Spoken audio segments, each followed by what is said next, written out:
જે કચેરીમાંથી આખા શહેરની સફાઈના આદેશો છૂટતા હોય એ જ નગરપાલિકાના નાક નીચે ગંદકી અને ખદબદતી ગટરોનું રાજ.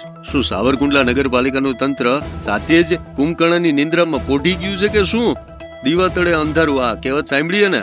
સાવરકુંડલા નગરપાલિકા કચેરી પર આ બરાબરની કહેવત સેટ થયો. કચેરીથી માત્ર 10 થી 20 મીટરના અંતરે પાલિકાના પોતાના જ પટાંગણમાં ખુલ્લી ગટરો ઉભરાઈ રહી. ચારે તરફ પ્લાસ્ટિક અને કચરાના ઢગલા જોવા મળી રહ્યા છે. પણ તંત્રના પેટનું પાણી હલે તો એ તંત્ર શેનું ભાઈ? અહીંથી પસાર થતા રાહદારીઓ, સ્થાનિક વેપારીઓ અને શ્રદ્ધાળુઓ તો ભાઈ ત્રાહીમ આમ પોકારી જાય છે.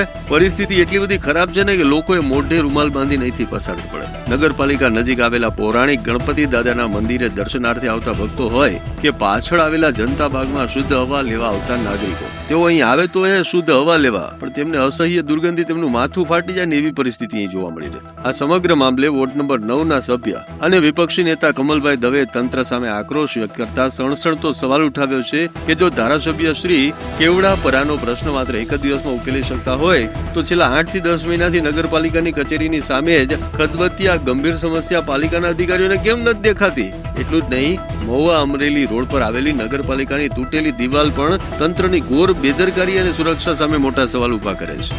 હવે સવાલ એ થાય કે શું તંત્ર કોઈ મોટી દુર્ઘટના કે રોગચાળો ફેલાઈ જાય તેની રાહ જોઈ રહ્યું છે? વિપક્ષ અને જનતાની એક જ માંગ છે, આ ઉભરાતી ગટરો, કચરાના ઢગ અને તૂટેલી દિવાલનો પ્રશ્ન તાત્કાલિક ઉકેલો, નહીં તો જનતાનો આક્રોશ હવે તંત્રને ભારે પડી જવાનો. ત્યારે મિત્રો, આ પરિસ્થિતિને લઈને તમારું શું કહેવું છે? કમેન્ટ કરીને જણાવો.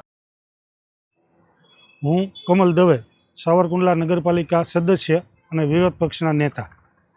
તમે જોઈ શકો છો એમ સાવરકુંડલા નગરપાલિકાના પટાંગણમાં જ આ તમે પાછળ જુઓ કેટલી ગંદકી, ખુલ્લી ગટરો અને જ્યાં હોય ત્યાં નકરો કચરો, જેમ ફાવે એવી રીતનો કચરો પડ્યો છે. સાથે સાથે પાછળ જે છે એ જનતા બાગ છે, ત્યાં લોકો સવારે સ્વચ્છ હવા અને સારું આરોગ્ય મળે એની માટે વોકિંગ કરવા માટે, એક્સરસાઇઝ કરવા માટે આવે છે. પણ ત્યાં સારી હવા ને બદલે દુર્ગંધ, એકદમ દુર્ગંધ આવી રહી છે. આ બધી વિસ્તારની તમે પરિસ્થિતિ જુઓ, સામે તમે જુઓ તો એકદમ સામે નગરપાલિકા છે. સાથે સાથે બીજું એક કહેવાનું, આ બાજુ આગળની સાઈડ ગણપતિ દાદાનું મંદિર છે, જે એ પણ સાવરકુંડલા નગરપાલિકાના ક્રાઇટેરિયામાં આવે છે અને એમની સાથે આ બધું જોડાયેલું છે.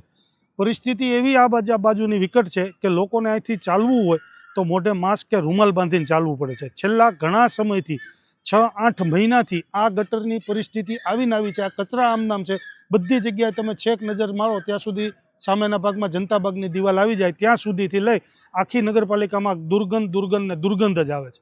તો નગરપાલિકા આની વિશે કંઈ ધ્યાન દઈ અને તાત્કાલિક આનું કંઈક નિરાકરણ કરે તો સાથે જેથી કરીને આગળ બેસતા વેપારીઓને પણ સારું રહે. સાથે ગણપતિ દાદાનું અહીંયા સરસ મંદિર છે, પૌરાણિક મંદિર છે, એમનું પણ નગરપાલિકા કંઈક ધ્યાન દઈ અને યોગ્ય કરે. બીજું, થોડા સમય પહેલાં ધારાસભ્યશ્રીએ વોર્ડ નંબર 9માં કેવડાપરામાં એક જ દિવસમાં ગટરનો પ્રશ્ન સોલ્વ કર્યો હતો. એવા ફોટા ભારતીય જનતા પાર્ટીના પ્રમુખશ્રીએ અને બીજેપીના પેજમાં અથવા સાવરકુંડલાના બીજેપી પરિવારમાં નાખેલો છે. એક દિવસમાં જો એ પ્રશ્ન સોલ્વ કર્યો તો મારે તમારા માધ્યમથી કહેવાનું છે ધારાસભ્યશ્રીને કે આ પ્રશ્ન પર તમે ધ્યાનમાં લ્યો અને આનો પણ તરત ને તરત નિકાલ થાય એ નિકાલ કરો. થોડા દિવસ પહેલાં આ જ પરિસ્થિતિ સામા ગામના સ્મશાનમાં હતી, જેની મેં જાણ ચીફ ઓફિસર અને પ્રમુખશ્રીને કરી હતી. અને મેં તો ત્યાં સુધી કીધું હતું કે સામે ગામનું તમે સ્મશાન જુઓ, ત્યાં કેવી ચોખ્ખાઈ છે, કેવી સુંદર વ્યવસ્થા છે. અને લોકોને ત્યાં સ્મશાનમાં તો કોઈ સારા માણસ ન જતા હોય, જ્યાં કાંઈ બનતું હોય ત્યારે લોકો જતા હોય, પણ તોય જવું ગમે લોકોને. એવી પરિસ્થિતિ એ સ્મશાનમાં નિર્માણ થઈ છે અને ખૂબ સારું છે. એમ અમારા સામા ગામનું સ્મશાન જુઓ, જ્યાં હોય ત્યાં કચરો, જ્યાં હોય ત્યાં નકરા લાકડા, જ્યાં હોય ત્યાં નકરા ઝાડવા. એ પણ 2 દિવસ પહેલાં મૌખિક પ્રમુખશ્રી અને ચીફ ઓફિસર, પ્રમુખના પતિશ્રી અને ચીફ ઓફિસરને ચીફ સાહેબની ચેમ્બરમાં મેં આ રજૂઆત કરેલી છે. સાથે સાથે એક બીજી પણ રજૂઆત છે કે સાવરકુંડલા નગરપાલિકાનો ગેટ એક બાજુ, એની બાજુમાં જે રેતી દિવાલ છે એ દિવાલ પડી ગયેલી છે. સાવરકુંડલા નગરપાલિકાને કદાચ લોક કરવું હોય તો લોક થઈ શકે એવી કોઈ કન્ડિશન નથી. ઘણા સમયથી એ દિવાલ પડી ગયેલી છે. એ દિવાલને પણ તાત્કાલિક રિપેરિંગ કરી અને નવી દિવાલ બનાવે, જેથી કરીને નગરપાલિકા પણ સેફ થઈ જાય.